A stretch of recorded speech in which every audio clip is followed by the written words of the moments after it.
Cara, uma comparação assim, né? Eu estava preparando minha pregação e aí, meu Deus, né? Cristo viveu o amor eros de uma forma tão plena que ele viveu a morte, né? Assim, ele realmente foi... Qual é o nome do caminho que Deus faz até a morte? A paixão. Amor eros. Amor Né? eros. Gente, isso é tão forte. A gente não associa isso, né? Exatamente. Uma vez fui preparar também uma formação para músicos. E me pediram para falar acerca de afetividade, né?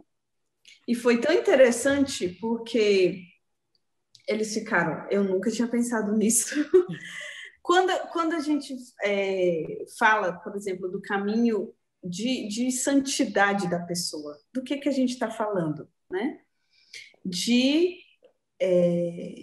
configurar a nossa capacidade de amar para capacidade de amar de Deus, né? Amar a Deus sobre todas as coisas, ao próximo como a si mesmo, mas sede perfeitos como o vosso Pai é perfeito, né? Sede misericordiosos como o vosso Pai é misericordioso. Isso se remete, né? São Paulo aliás, São Paulo traduziu isso no tende em vós os mesmos sentimentos de Cristo. A gente nunca para pensar que sentimento é afetividade.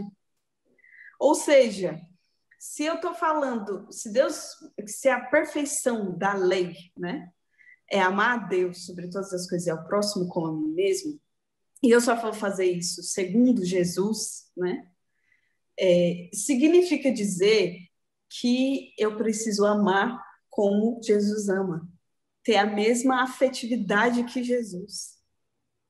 E a afetividade tão ordenada, tão inteira, que me leva até a paixão, que me leva até dar a minha vida, né? Então, se eu entendo, né, que o que realmente é a função do amor eros, né, para mim, na minha vida, e se eu entendo que eu preciso ter os mesmos sentimentos de Jesus, e detalhe, né, São Paulo ele vai descrever o que é ter os sentimentos de Jesus. Ele, mesmo sendo Deus, não se apegou à sua condição divina, mas se esvaziou completamente e obedeceu o Pai até a morte e morte de cruz. Isso é ter os sentimentos de Jesus. Isso é ter uma afetividade de gente, né? que me leva realmente a viver essa paixão, a totalidade da entrega da minha vida, né? Isso também é o sinônimo a paixão de Jesus é o sinônimo de para onde estava ordenado a afetividade de Jesus, ou seja, a sua capacidade de amar, e isso é para onde deve estar ordenada a nossa afetividade, que às vezes a gente acha que eu estou sentindo vontade de rezar, eu vou rezar. Eu estou sentindo vontade de perdoar uma... Não é sentimento, meu povo. Vocês entendem? A nossa vida não é movida a sentimentos, a menos que o nosso sentimento esteja ordenado para o lugar certo, como o de Jesus. A afetividade de Jesus estava ordenada para dar a vida. Se a nossa afetividade estiver ordenada para isso, a gente pode seguir os que a gente sente. Enquanto ela não estiver ordenada para isso, a gente não pode dar ouvido para a gente sente, não. Exatamente. Vamos lá. Próxima pergunta, Camilinha. Você tem essa pergunta ou eu tenho? Como é que tá isso? Eu creio que a gente já falou bastante sobre casamento, sobre castidade, tudo que vem. E agora a gente precisa entender o quê? O fruto disso, a maternidade. Como é que é isso? Fala um pouco, Débora, sobre maternidade, sobre tudo isso que você viveu, que nós vivemos nesse caminho todo de conhecimento de castidade, de conhecimento de Deus. E aí, de repente, Miguel nasceu. Aí, Miguel, quem é você? O que você significa na minha caminhada? O que significa para Deus? Fala um pouco sobre maternidade, Débora, por favor. Olha, realmente é um divisor de águas a maternidade na vida de uma mulher. Porque eu sou uma pessoa antes, inclusive já casada, eu sou uma pessoa antes do Miguel e uma pessoa depois do Miguel. Por quê? a maternidade, ela me deixou, né, isso eu estou falando por mim, não estou definindo, né? Uma mulher é mãe quando, né, não estou definindo. Para mim, ela me colocou diante dos meus olhos. Né? Pegando o Miguel na mão, eu pego a mim mesma na mão. Né? Pegando o Miguel nos braços, eu pego a mim mesma nos braços e eu me enxergo nele. Eu enxergo os meus pecados, eu enxergo a minha fragilidade, eu enxergo a minha fraqueza, eu enxergo a minha dependência, né? Eu não sou uma pessoa independente, por mais que eu pense que eu seja, eu não sou independente. Eu sou totalmente dependente, né? Eu enxergo as minhas potências, né? Que podem em Deus ser uma explosão de amor, né? Eu enxergo tudo que eu posso aprender ainda, eu enxergo tudo que eu posso ser ainda, né? É um misto, né? Olhar para o Miguel é um misto de confrontar o meu pecado e olhar para mim com esperança, né? E a maternidade me trouxe essa possibilidade, né? Porque eu olho para o Miguel e eu vejo isso, né? Eu olho para o Miguel, eu vejo as minhas fraquezas, eu olho para o Miguel, eu vejo o que Deus pode fazer comigo, né? Porque acompanhando o desenvolvimento dele também, né? Que independe de mim, né? É interessante porque independe de mim em que sentido? A minha parte é favorecer, mas o crescimento não depende de mim. É o mesmo movimento de santidade, né? Me fazer santa eu não posso, mas eu posso colaborar, né? Porque quem santifica a gente é Deus, né? Eu olho para o Miguel e, tipo, se eu não der comida, ele morre de fome, porque ele não sabe fazer a comida dele. Se eu não der banho no Miguel, ele vai virar o Cascão, né? Porque ele não sabe tomar banho. Ele não sabe nem que ele tem que tomar banho, que dirá como é que toma. Né? Ele não sabe nem que ele tem que comer. O que ele só faz é reclamar de fome, né? Chorar de fome. Mas nem que ele está com fome, ele não tem consciência. Ele não sabe ir lá na cozinha, pegar a mamadeira dele, misturar lá e não sabe. Ele só sabe segurar a mamadeira já pronta. Mas fazer, ele não sabe.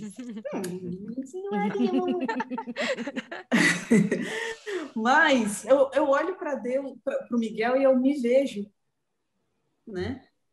Isso foi um divisor de águas muito grande para mim, porque eu pude ter real consciência do meu pecado, do meu egoísmo, das minhas incapacidades, da minha dependência e da minha independência ilusória, né? Eu pude aprender, e ainda estou aprendendo, né? Graças a Deus, que eu só tenho 10 meses que o Miguel nasceu, mas 11, na verdade, né? Quando for ao ar, eu acho que já foi 11. Quando for ao ar. Quando for ao ar, eu tô amando. E só vai ao ar daqui a 2 dias. Ah, é? Bom, com relação ao... Eu achei que ia ser mais, ia demorar mais. Com relação ao congresso que eu falei, aconteceu, gente. Quando for ao ar, já vai ter acontecido. Mas, quando for ao ar, o Miguel está prestes a completar 11 meses, que ele completa 11 meses dia 8 de maio. No outro sábado. Né? É quando o Parábolas faz 2 meses desde o primeiro episódio. Somos um bebê. Somos um bebê. Mas, gente, eu aprendo a amar o Breno com um amor também mais puro, mais justo, né? Uma coisa que tem ficado muito forte para mim, ficou muito forte, que eu aprendi com a maternidade, é a questão da justiça, que é ser uma pessoa justa. Isso, óbvio, que ainda nas medidas humanas, né? Porque a justiça de Deus é amar o pecador sem ele merecer, né? Um dia a gente chega lá. Um dia a gente chega lá, em nome de Jesus. Mas me abriu os olhos para a questão da justiça, que é ser justo, é dar para o outro, que é do outro por direito dele, né? E se eu estou dando uma coisa que é do outro, eu não preciso esperar nada em troca. Porque se é do outro, eu estou devolvendo, né? Uhum. Mas, quando a gente não tem essa medida, quando a gente não tem essa régua, a gente dá e a gente quer algo em troca. A pessoa não foi capaz de me dizer um obrigado. E a sua justiça, para onde é que foi? Né? E o Miguel me abriu os olhos para isso. Se é do outro por direito, se é direito dele comer, se é direito dele tomar banho, se é direito dele dormir, se é direito dele viver, né? É dele por direito, eu só tenho que dar. E é tão interessante isso, porque eu sempre falo isso, né? Do que eu percebi. É tão interessante porque na condição atual dele, nem obrigado ele sabe me dizer, porque ele não sabe falar. E é dessa forma que a gente deve se relacionar com os outros. Os outros não são obrigados a me agradecer pelo que eu faço. Porque se eu quero receber alguma coisa em troca, significa que eu não teve gratuidade. Significa que eu estava amando por interesse. Amando, né? Eu estava buscando a mim mesma, no fim das contas. Se eu quero algo em troca, então o centro era eu, não era a pessoa, né? Não era o outro. Então, a justiça, o cuidado com o Miguel me ensinou muito, tem me ensinado muito, né? A fazer as coisas sem reclamar, né? Porque se eu estou reclamando, é um sinal de egocentrismo, né? Eu estou no centro, não é a pessoa. Eu não estou fazendo por amor, eu estou fazendo buscando a mim mesma nisso, né, que eu estou fazendo, né? E ele tem me ensinado muito isso, né? Tem me ensinado muito a ter consciência de quem eu sou de verdade, né? Com os meus pecados, fraquezas, mas também com as minhas virtudes e as minhas potências, né? Eu posso ser mais do que isso. Eu posso melhorar, eu posso me superar, eu posso crescer, eu posso amadurecer. E eu vejo isso no Miguel, porque ele vai viver esse processo humano de crescimento, de desenvolvimento, de amadurecimento. E eu olho para ele e me dá esperança em mim. Tipo, eu posso crescer, eu posso ser melhor, né? Eu não sou só isso. Eu não sou os meus pecados, eu não sou os meus erros, eu não sou as minhas fraquezas. Eu posso ser mais, né? Existe uma potência de vida, de virtude, de dons em mim que pode vir a ser, né? Que pode aparecer, que pode ser tirada de mim, que pode ser partilhada, né? Que pode ser dada aos outros, né?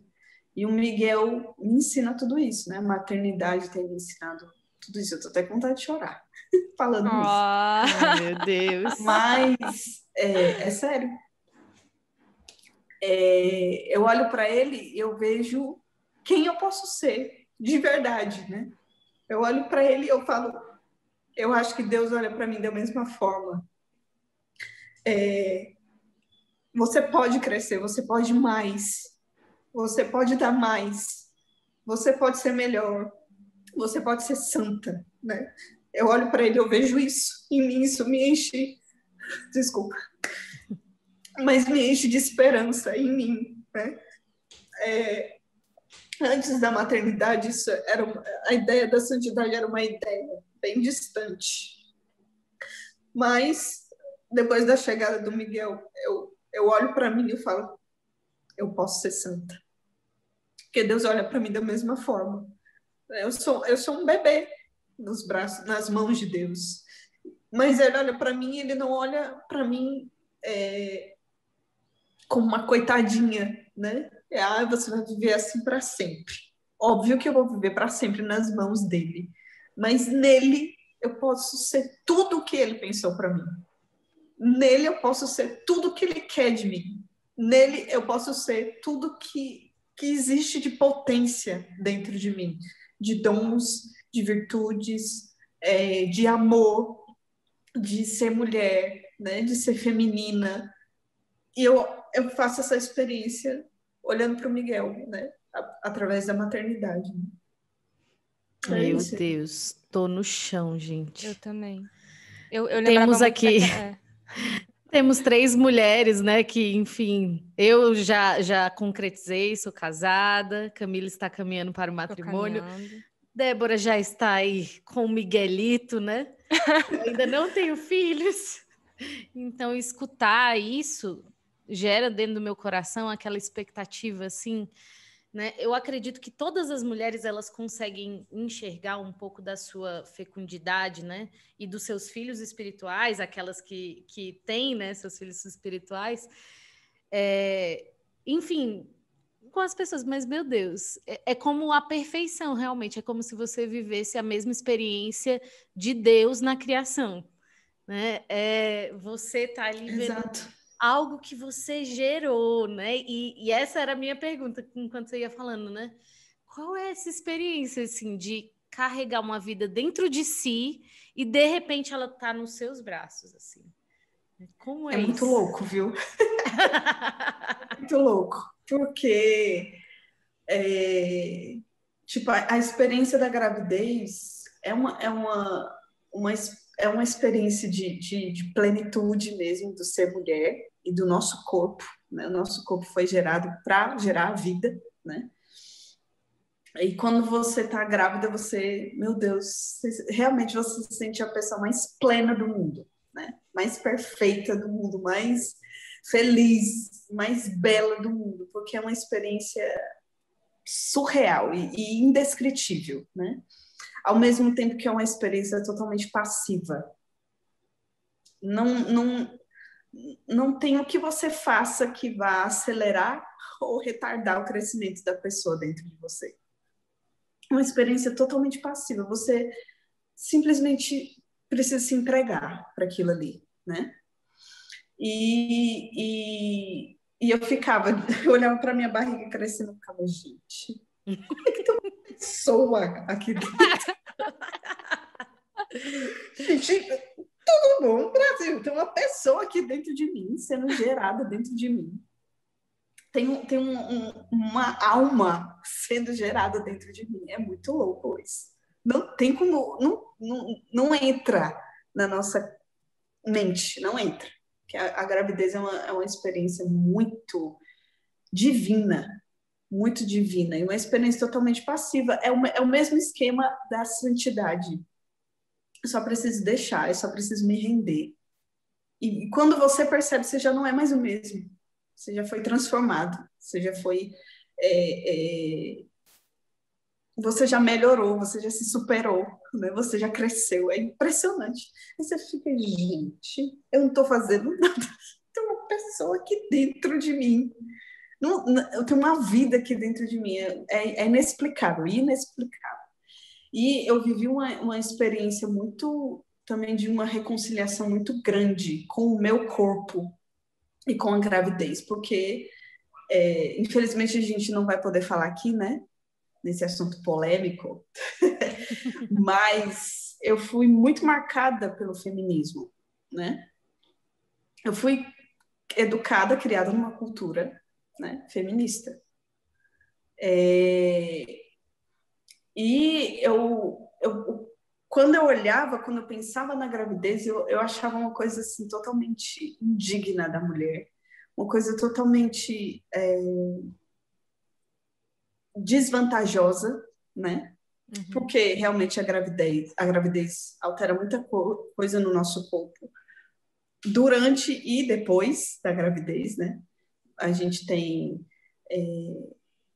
uma série de mudanças, não só hormonais, mas físicas, né? O meu corpo não é mais o mesmo de 10 meses atrás. Aliás, de um ano e pouco atrás. Não é mais o mesmo, né? E nunca mais vai ser o mesmo. E eu olhava, antes de ficar grávida, eu olhava isso como uma imensa desvantagem, porque eu estava... Meu pensamento, minha mentalidade errada ainda acerca do corpo, né? Da finalidade do corpo. E um dia eu estava... Eu acho que era... na liturgia diária, o salmo do dia era aquele salmo 39, 40, eis que venho fazer com prazer vossa vontade, Senhor. E se eu não me engano, a primeira leitura era aquela de Hebreus, né? Citando esse salmo. Cristo entrou no mundo e ele disse, né? Eis, tu me destes um corpo e eis que venho para fazer a vossa vontade. E eu rezando com isso, né? Falando para Deus do que eu achava errado, do que eu não achava legal, eu desabafando, né, com Deus. Eu falando tudo, mas um pouco que eu pensava com relação a isso. E eu vivi realmente ali naquela oração com a palavra de Deus. Por isso que a gente precisa, para ser reconciliado e para nossa mente ser liberta das mentiras, a gente precisa rezar com a palavra de Deus diariamente, porque é a verdade, e a verdade liberta, né? E eu vivi essa experiência de libertação, de reconciliação com o meu corpo, porque eu entendi naquele dia, com aquela palavra, e vivendo, eu já estava grávida nesse dia aí, eu entendi que a gravidez para a mulher, ela é participação na obra redentora de Deus, para mim e para a humanidade. E depois que eu entendi disso, eu falei, Jesus, você pode me dar quantos filhos você quiser. Porque se é participação na tua obra redentora, eu não posso me contentar em ter um só, né? Em participar uma vez só dessa obra, né? E nem de viver essa experiência de redenção que passa pela gravidez, né? Uma vez só. Você pode me dar quantos filhos você quiser. Eu não sei se eu vou ter mais filhos, essa que é a verdade. Eu não sei se eu vou ter mais 1, mais 2, mais 3, não sei. Não sei mesmo, porque não está nas minhas mãos, né? Trabalhando para isso a gente está, viu? Deus, assim que quiser, sua filha está pronta. Mas depois que eu entendi a finalidade, né, do meu corpo como casada, né? E depois que eu entendi que a gravidez é participação na obra redentora de Deus na minha vida, na vida do meu esposo, na vida do meu filho, na vida da minha família, na vida da comunidade, da igreja, da humanidade, Jesus pode mandar 10, 15, 20, quanto você quiser, eu estou aqui, né? Isso realmente, a verdade me libertou para a vida, né? E me libertou dos meus pensamentos de morte para a vida, realmente.